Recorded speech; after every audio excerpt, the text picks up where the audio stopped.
Y hoy les saludamos desde la Asociación Gente para Servir, 9 de noviembre del 2020, agradeciéndole a Dios por esta nueva semana que nos concede, por habernos dado una semana donde vimos la respuesta del Señor a nuestras peticiones.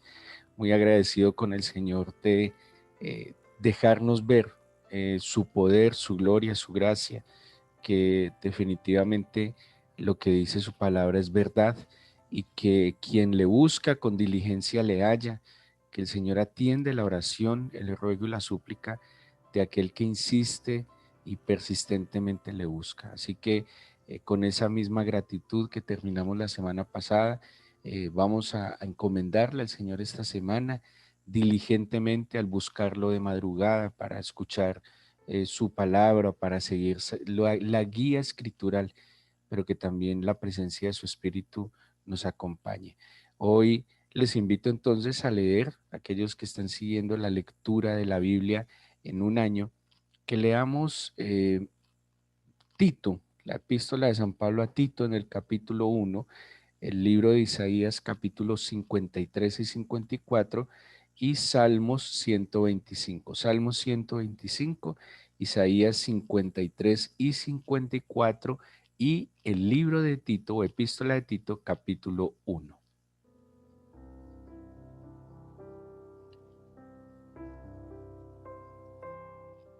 Y les invito a que me acompañen a leer la epístola de Tito capítulo 1. Así como estudiamos en las cartas de Timoteo, que espero que las hayan terminado y hayan podido ver instrucciones tan claras para el camino del Señor, el camino de la fe, de la bendición. Pues sigamos con Tito, que es otra de las cartas que se conocen como pastorales, cartas personales, que Pablo escribe.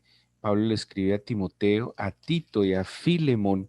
Las cartas son 4 cartas personales, 2 a Timoteo, una a Tito y una a Filemón. La carta de Filemón tiene un tema muy particular, no tiene las mismas implicaciones que las cartas de Timoteo y de Tito, porque tanto Timoteo como Título, pues además de ser discípulos de Pablo, fueron también encomendados a la misión que tenía Pablo. Luego, cuando veamos Filemón, vamos a ver algunas diferencias. Tito capítulo 1, Pablo en su habitual saludo y en su forma particular de presentarse, Pablo, siervo de Dios, apóstol de Jesucristo, conforme a la fe de los escogidos de Dios y el conocimiento de la verdad que es según la piedad, en la esperanza de la vida eterna, la cual Dios, que no miente, prometió desde antes del principio de los siglos y a su debido tiempo manifestó su palabra por medio de la predicación que me fue encomendada por mandato de Dios nuestro Salvador. Si miran, esta salutación tiene una particularidad. Desde el mismo saludo, Pablo empieza a explicar, a fundamentar el llamado que él ha recibido. Da casi una doxología en estos 3 versículos que inicia Tito. Versículo 4. A Tito, verdadero hijo en la común fe, gracia, misericordia y paz de Dios Padre y del Señor Jesucristo nuestro Salvador. Si ustedes notan, este saludo a Tito se parece al saludo que le da Pablo a Timoteo en la primera carta, cuando le dice verdadero hijo en la común fe. ¿Sí? A Timoteo le dice hijo amado y le dice verdadero hijo, y a Timoteo también le está diciendo verdadero hijo en la común fe. Bueno, Tito no está mencionado en el libro de los Hechos, ni tiene tantas menciones como Timoteo, pero Tito sí está mencionado en la epístola a los Corintios. De hecho, Tito fue como el mensajero de la primera carta a los Corintios y Tito es mencionado en Gálatas. Pablo en estas epístolas habla de Tito como un hombre que se conducía en el mismo espíritu, como su hijo verdadero, lo llama hermano, y dice en Gálatas se menciona como compañero en uno de sus viajes con Bernabé. Así que Tito, perdón, pues también como Timoteo fue entrenado, fue capacitado por Pablo como maestro. Y aquí Pablo le delega o lo deja en la iglesia de Creta, en la isla de Creta, y le va a dar unas recomendaciones para el ministerio. Quiero recordarles que la iglesia, cuando empieza la iglesia no tenía la connotación o la impresión que se tiene hoy de la iglesia. Hoy la iglesia, cuando la gente piensa en iglesia, se imagina un gran grupo de personas en un gran templo, eh, con todas las condiciones, sillas, equipos de sonido, iluminación, bueno, una gran infraestructura, y se habla de cientos, de miles de personas congregadas en torno al Señor, una gran orquesta, una logística impecable. La verdad era mucho más esencial, era mucho más fundamental, básico, y la iglesia como tal eran las personas, ¿sí? La iglesia no era un lugar con todas estas condiciones, y la iglesia se formaba en pequeños grupos en casas familiares. Así que la iglesia inicialmente tal vez eran el papá, la mamá, los hijos y los familiares que se adherían, los amigos cercanos, los vecinos, los compañeros, y así se fueron estableciendo lo que se llama o se conoce como iglesias locales. Eso era la iglesia local. En la medida en que las iglesias se fueron estableciendo, mm, fue necesario ir colocando orden. Y yo les mencionaba en otros devocionales que había sobre todo como tres personajes muy importantes que tenían que ver con el cuidado y la administración de la iglesia. Estaban los apóstoles, pues que eran aquellos que habían estado con el Señor Jesús, que eran los que establecían como tal las iglesias. Estaban los profetas, que también tenían un ministerio itinerante, o sea que iban de iglesia en iglesia, de ciudad en ciudad, llevando el mensaje divino, y estaban los ancianos, ¿sí? Los ancianos o presbíteros también se les conoce así, y estos ancianos, de alguna manera, eran en sí los pastores y maestros, o sea, los que tenían este don o este ministerio que Pablo menciona tanto en Romanos como en Efesios y en Corintios, que eran los pastores y maestros. ¿Cuál era la responsabilidad del pastor y maestro? Acompañar, algo así como que los apóstoles sembraban la semilla, pero los pastores y maestros tenían la responsabilidad de todos los días regar esa plantica, de deshiervarla, de fertilizarla, de darle la medida adecuada del agua, de cuidar del sol, de la sombra, y era la función del anciano. O sea que si los apóstoles y profetas tenían un ministerio itinerante que iban de ciudad en ciudad, los ancianos estaban establecidos allí para cuidar, pastorear y para enseñar, instruir, que era la función del maestro. Aquí entonces Pablo le está dando unas instrucciones a Tito para los requisitos de los ancianos, de aquellos que van a estar al frente de las iglesias como pastores y como maestros. Ahora, ¿qué tiene que ver eso con usted? Porque tal vez usted dirá, yo no tengo una iglesia, yo no ministro o no pastoreo una iglesia, pero si seguimos el contexto de la iglesia primitiva, usted como creyente, si tiene un llamado y tiene un deber y tiene una responsabilidad delante del Señor de hacer de su casa una casa de oración, de hacer de su casa una iglesia. Y ese es el deber ser. Y así como Pablo, no solo a Tito, porque también a Timoteo, cuando le escribe a Timoteo, a Tesalonicenses, le manifiesta un estándar, le da una medida de cómo debe ser el pastor y maestro, pues ese estándar es útil para nosotros hoy, es un estándar que aplica para nosotros hoy, y que entre más, digámoslo así, más alto sea el estándar que Dios nos coloque, pues el riesgo que tenemos es que lo podamos alcanzar. Un estándar más bajo, pues es más alcanzable y no nos llevará a un proceso de mejoramiento continuo, pero cuando el estándar es un poco más alto y yo busco ese estándar, mi vida tendrá además ese propósito de mejorar diariamente, continuamente. Así que lo que Pablo le escribe a Tito para los ancianos y maestros no es simplemente para los que están al frente de una gran congregación, aplica para todo creyente que asume la responsabilidad de representar al Señor en su casa, de representar al Señor en su hogar, en su entorno inmediato. Empecemos con los requisitos y lo que Dios le o Pablo le plantea a Tito como unas características que debe tener aquel maestro y, y guía y pastor de nuestras casas. Es nuestra responsabilidad.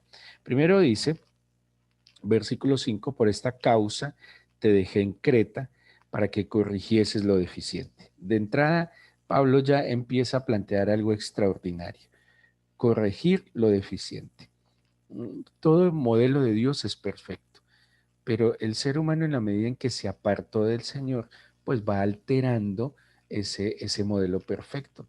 Eh, la restauración del Señor en la vida del creyente implica corregir lo deficiente. Hay cosas que se han desviado del plan, del propósito, el modelo, el comportamiento, las actitudes, el cómo debería ser un matrimonio, el cómo debería ser la relación de padres e hijos, de los hijos con los padres, entre hermanos, se fue desviando del camino y estos consejos que Pablo le da a Tito son para corregir lo deficiente. Entonces, si nosotros como creyentes y anhelando crecer, que tengamos una mejor vida, una vida en libertad, una vida feliz, una vida con realización, pues vamos a pretender a procurar corregir lo deficiente. Y le da los siguientes consejos. Eh, bueno, corriges lo deficiente y establecieseis ancianos en cada ciudad como te mandé. Primero, irreprensible. Segundo, marido de una sola mujer. Tercero, que tenga hijos creyentes que no estén acusados de disolución ni de rebeldía. Entonces aquí plantea de entrada tres aspectos que tienen que ver con su vida familiar, ¿sí? Con su vida familiar. La coherencia del estándar que Dios establece en la responsabilidad de cuidar y de enseñar los principios divinos demandan una vida familiar ejemplar. Lo más importante para alguien que profesa ser cristiano, lo más importante para alguien que se atreve a tener una Biblia y a decir que es cristiano, a manifestar que es creyente, es lo que ocurre de puertas para adentro. ¿Sí? Eh, cualquier profesión, la mayoría de las profesiones, lo que importa es de puertas para afuera. ¿Sí? Cómo se ve, bien vestido, sus palabras, su elocuencia, sus capacidades, pero en esta labor, en esta obra maravillosa de representar al Señor como creyentes, lo más importante es lo que sucede de puertas para adentro. Y es donde más debería trabajar un creyente. Le dice, irreprensible. Pero ojo, ese ser irreprensible, quien me va a medir ese ser irreprensible, ha de ser mi esposa o mi esposo y mis hijos. Es para ellos los primeros que yo debo modelar como creyente. ¿De qué me sirve modelarle a la sociedad? ¿De qué me sirve que la sociedad piense que yo soy irreprensible cuando los que están en mi casa piensan totalmente lo contrario? ¿De qué sirve ganarnos el mundo entero si perdemos no solo nuestra propia vida, sino que tal vez se pierda en nuestra propia familia? Entonces, hemos de ser irreprensibles, primero delante de quienes, delante de nuestra esposa y nuestros hijos. ¿Cómo? Pues cuando hablamos de ser un hombre de una sola esposa o mujer de un solo esposo, tiene que ver con la lealtad, la fidelidad, el buen trato, la corresponsabilidad, la interdependencia. Pero también habla respecto a los hijos, dice que los hijos sean creyentes, que no estén acusados de disolución ni de rebeldía. Como padre se los puedo decir con toda sinceridad y que los entiendo. Lograr que los hijos sean creyentes no es tarea fácil. Yo soy siervo del Señor. Llevo más de la mitad de mi vida sirviéndole al Señor. Y cada día, es una bendita lucha de la mano del Señor, pidiéndole su sabiduría, pericia de manos, integridad de corazón, para lograr que los hijos sean creyentes. No es una tarea fácil, pero es una tarea que también nos motiva cada día a sostenernos, a mantenernos, a modelar, a esforzarnos. No quiere decir que sea sencillo y que los hijos de manera automática van a ser creyentes porque los padres son creyentes. No, no, no es una tarea fácil, pero es una tarea que si parte de ser irreprensible, que si usted es irreprensible para sus hijos, va a tener un camino muy abonado para lograr que ellos sean creyentes y que no anden en disolución de rebeldía. Luego Pablo le va a plantear algunas cosas que no se deben hacer y luego le va a plantear cosas que se deben hacer por la situación del tiempo, pero espero que usted lo profundice un poco. Simplemente se las voy a mencionar y explicaré un par de cosas de ella rapidito. ¿Qué no debe ser un maestro y un pastor? Y vuelvo y le digo, no me mire a mí como pastor y maestro de una congregación. Mírese usted mismo como aquel que tiene la responsabilidad de su casa, de que su casa sea de verdad una casa de oración, ¿sí? Obviamente, si quiere, mire este estándar para medirme, pero lo más sensato y lo más santo es que cada uno de nosotros se mida y cada uno de nosotros se desafíe delante del Señor para alcanzar este estándar. Entonces dice, ¿qué no debe ser? Uno, no debe ser soberbio, muy importante. No debe ser soberbio. Bueno, habla de buen administrador, ¿sí? En el versículo 7, pero dice no debe ser soberbio. Segundo, no iracundo. Tercero, no dado al vino. Cuarto, no pendenciero. Quinto, no codicioso de ganancias deshonestas. Aquí hay dos, cuatro, seis cosas muy importantes de lo que no debe hacer un siervo del Señor, un sacerdote, un pastor, un maestro, y entendiendo, vuelvo y digo, la responsabilidad primero con nuestra casa. La soberbia ese es el primer punto. La soberbia representa todo lo opuesto a lo que es el Señor. El Señor en esencia es humilde y aquel quien lo represente ha de ser humilde, no irascible. En la semana pasada leímos en Isaías que el Señor no andaba gritando en las calles, ¿sí? Era eh, mm, sobrio, que ahora lo vamos a leer también, equilibrado en sus emociones. Dice la Biblia que en la ira del hombre no obra la justicia de Dios y aquel que descansa en la justicia de Dios no es irascible, no dado al vino. Y ojo, y quiero aclarar esto, pues porque está en la Biblia. La palabra que se usa es paroinos y la traducción literal debería ser no dado al uso excesivo del vino. Lo aclaro porque aún culturalmente, acuérdense que la iglesia viene fundamentalmente del pueblo judío y el pueblo judío culturalmente en sus comidas y en sus celebraciones estaba presente el vino. Pero ¿cuál es la recomendación y qué está diciendo Pablo? Como estamos hablando de equilibrio, dice, no dado al excesivo uso del vino, no pendenciero. O sea, que no es, no tiene intereses que no debe tener. Por eso dice a continuación, no codicioso de ganancias deshonestas. O sea que aquel que representa al Señor debe ser íntegro y no debe procurar ganar cosas de manera deshonesta. ¿A qué se refieren las ganancias deshonestas? Lo que proviene del engaño, de la mentira, de las trampas. ¿Qué son las ganancias honestas? Las ganancias que provienen de su labor, las ganancias que provienen de su esfuerzo, de su trabajo. Una ganancia deshonesta es tal vez una ganancia que yo pretendo obtener con el trabajo, el esfuerzo de otros, donde yo estoy abusando de los otros, porque Dios bendice el trabajo. Y la mejor manera de prosperar es, además de estar pegadito al Señor, la mejor manera de prosperar es el trabajo. Ese es el medio que Dios nos concedió. Pero esto es lo que no debe hacer. ¿sí? Ahora, ¿qué debemos hacer? Y nos da unos consejos prácticos, muy prácticos. Y yo creo que si nosotros entendemos esta misión y esta oportunidad de poder orientar a los de nuestra casa, sí tenemos cómo hacerlo. O sea que, aunque hay que ser irreprensibles en la casa, pues si empezamos con lo que debemos hacer y dejamos a un lado lo que no debemos hacer, esto nos va a ayudar a nosotros a establecer unos estándares en nosotros que nos va a ayudar a sujetar también en la fe a nuestros hijos y amar a nuestras esposas y esposos. Dice a partir del versículo 8, debe ser hospedador.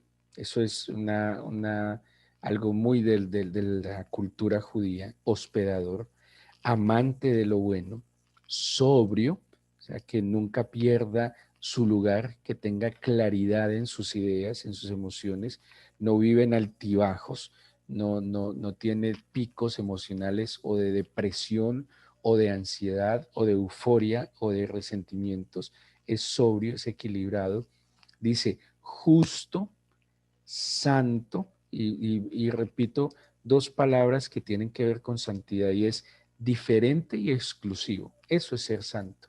Soy diferente.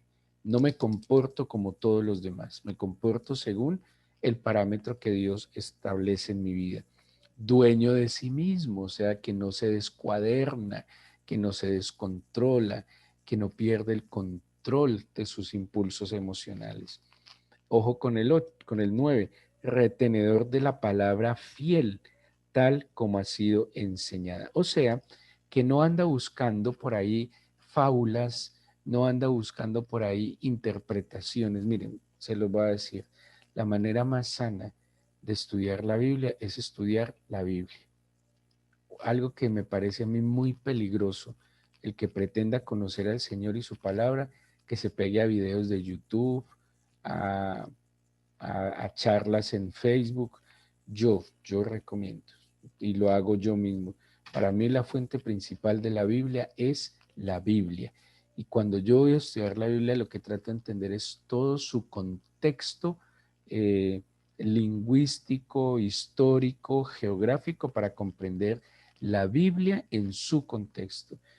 Quien quiera profundizar en la Biblia y se vaya entre las ramas, se va a quedar enredado entre las ramas, porque hay muchas ramas que le dan interpretaciones a la Biblia. A veces hasta se necesita demasiada imaginación y creatividad para ciertas interpretaciones que se le dan a la Biblia, y lastimosamente el creyente se queda en esas interpretaciones, se queda entre las ramas y no va a ir a disfrutar la profunda y sana savia que está en el tallo, en la raíz de la doctrina, del escrito está, del conocimiento básico y fundamental de la Biblia.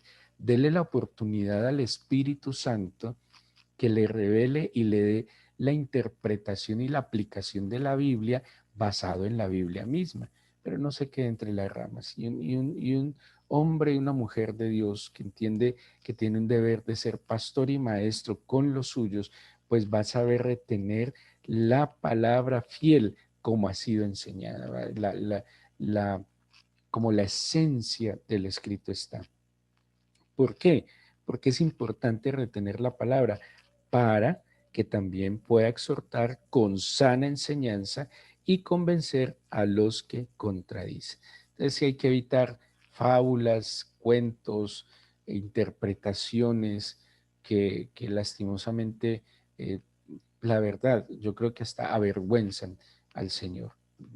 Porque, por ejemplo, meterse en cosas de fechas exactas, de horas exactas, es un poco osado, me parece a mí. Y a través de la historia hemos visto cómo hasta hacen quedar mal al Señor en interpretaciones fantásticas. Por eso, vaya a la Biblia, vaya a la Biblia, vaya a la Biblia de la mano del Espíritu del Señor, quien la inspiró y la reveló, y Él va a traer a usted inspiración y revelación, para que esa palabra sea viva y eficaz en su vida, para que sea parte de su vida, y de esa manera en su estilo de vida va a ser un excelente maestro y una excelente guía para los suyos.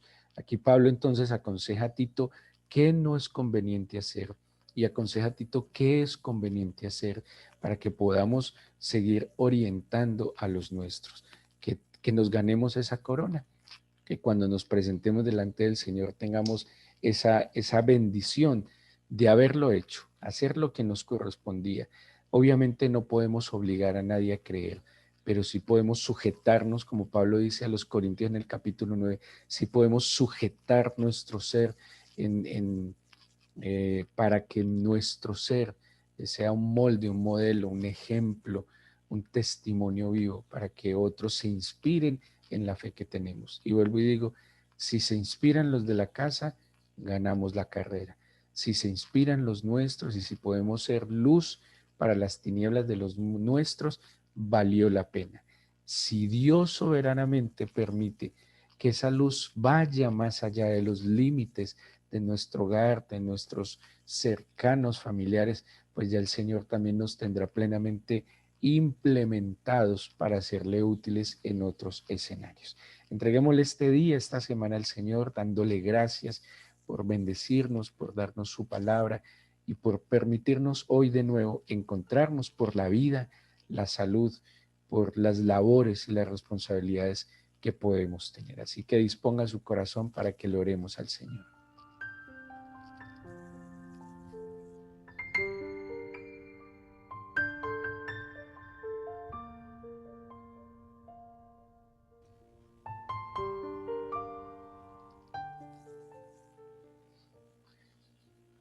Amado Señor, sabemos que estamos viviendo una época donde hay avidez por el conocimiento y donde la gente en su ignorancia cree que conocimiento es más información. Y en ese anhelo de conocer, en ese anhelo de aprender, la gente está siendo confundida por tanta información y la mayoría de ella falsa y manipulada. Conocerte a ti es libertad.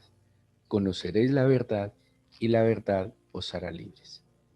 Tanta información está llevando a la esclavitud de los padres, de las madres, de los hijos. Está llevando a la esclavitud de nuestros adultos mayores, de nuestros niños jóvenes, de los adultos contemporáneos. Y yo sé, Señor, que todos anhelamos saber cómo ser mejores en todos los escenarios, cómo desarrollar mejor nuestros potenciales, cómo alcanzar nuestras metas, propósitos, Señor. Y de verdad, tú nos has dejado claridad en este testimonio escrito que es la Biblia, Señor, y te damos gracias. La Biblia no es información. La Biblia no tiene datos estadísticos, históricos exactos, geográficos exactos, pero la Biblia, Señor, conserva lo que más conocemos que tú has revelado al ser humano. Y en la Biblia encontramos instrucciones tan claras como lo que hemos visto hoy. Y aquí Pablo aconseja a Tito cómo lograr cuidar, no solo guardando, sino a través de la instrucción a ese pequeño grupo que Dios puso a tu cuidado. Y tal vez Dios puso a nuestro cuidado una familia, un grupo de personas que trabajan con nosotros, empleados, colaboradores. Y aquí tenemos unos consejos muy claros para que, fruto de la instrucción del Señor y de la verdad bíblica, podamos modelar y en ese modelar influir para bien, haciéndole bien a los que están a nuestro lado. Por eso, Señor, yo te pido, dígale, te entrego mi corazón.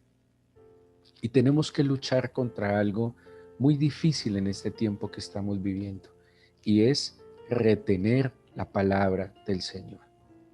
Dígale al Señor en este momento que usted pueda retener su instrucción y sus consejos, y que su oído esté preparado, que su oído sea un oído selectivo, y que su oído retenga las sanas palabras de la doctrina del Señor y desechen las fábulas, fantasías, informaciones falsas que quieren esclavizarlo, manipularlo, desanimarlo, confundirlo. Lo que viene del Señor trae paz, esperanza. Lo que viene del Señor es para vida. Lo que viene del Señor es para restauración y crecimiento. Por eso hoy, permíteme a través de este consejo que Pablo le da a Tito, asimilarlo para mí. Procurar ser humilde, procurar ser manso, Señor. Procurar ser un hombre equilibrado, sobrio. Procurar, Señor, ser honesto y saber, Dios, que el obrero es digno de su salario y que tú bendices, Señor, al que hace las cosas con integridad y con rectitud. Permítenos ser buenos hospedadores, amar lo bueno, Señor, ser justos en el trato con nuestros semejantes, vivir en santidad, saber que somos diferentes, que somos tu posesión exclusiva, Señor. Ayúdanos a tener dominio propio, Dios, y permítenos siempre entender que el primer ministerio y la primer misión son los de mi casa. Que yo procure cada día ser irreprensible para mi esposa, para su esposo, para sus hijos, para los que están a su lado. Esa va a ser la forma como podremos hacer nuestra parte para que nuestros hijos sean creyentes. La oración, el buen testimonio, el acompañarlos, el amarlos de tal manera que ellos no se puedan resistir al amor de Dios a través de su vida. Que seamos tan llenos de su presencia, que el amor del Señor rompa toda resistencia e incredulidad en la vida de nuestros hijos. Permítenos ser sabios administradores de los dones que nos concede, Señor, y poder glorificarte cada día en nuestras vidas. Amado, gracias por tu palabra. Gracias por tu palabra para encontrar el camino y permítenos que hoy tu palabra sea luz y guía a nuestros ojos. La gloria, Señor, es tuya de nosotros, tu bendición, en el nombre de Jesús. Amén.